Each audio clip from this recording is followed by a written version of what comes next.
แม่พี่น้องป้องปรายเบิดสุคนเนาะ FC ทางช่องแอดภูมิพารวย Official เนาะวันนี้แอดภูมิก็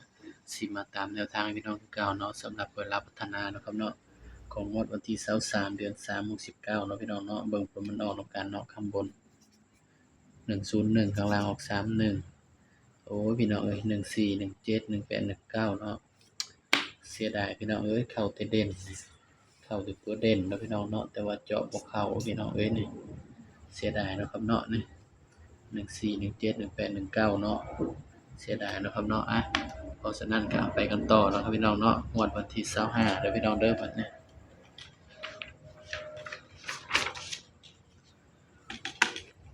25มีนา69เนาะพี่น้องเนาะสำหรับเวลาพัฒนาเฮา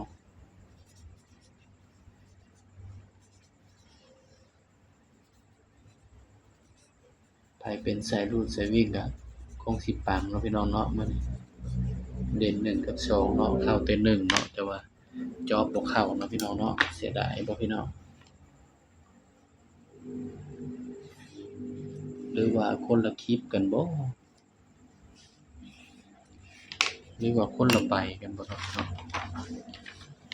บ่าวสิเริ่มงงเพราะลง2ช่องเนาะ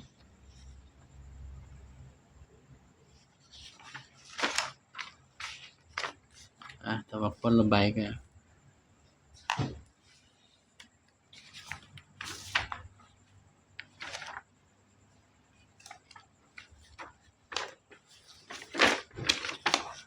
ถ้าว่าเป็นใบนี้ก็เข้าแต่เด่นคือกันเนาะพี่น้องเนาะถ้าเป็นใบนี้ก็เข้าแต่เด่นคือกันเข้า3คือกันเนาะบ้านเราจำใบผิดเนาะพี่น้องเนาะสำหรับงวดวันที่25เนาะสำหรับเด่นเด้อพี่น้อง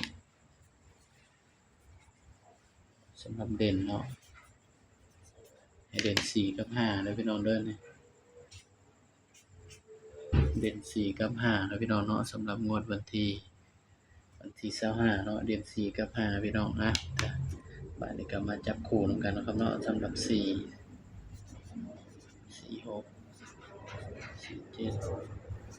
48 49 6เด้อพี่น้องถ้าว่า4มาเนาะสิมีมัก4เด้อพี่น้องเด้อนี่สำหรับตัวมักเนาะคือมัก4กันเบิ้นไว้44กับ55นี่ก็เป็นเพียงแนวทางเนาะครับเนาะสำหรับคลิปนี้ก็ฝากเพียงส่ำนี้เนาะพี่น้องเนาะอย่าลืมกดไลค์กดแชร์กดติดตามช่องแอดภูมิพารวย Official เด้อพี่น้องเด้อสำหรับคลิปนี้ก็สวัสดีครับ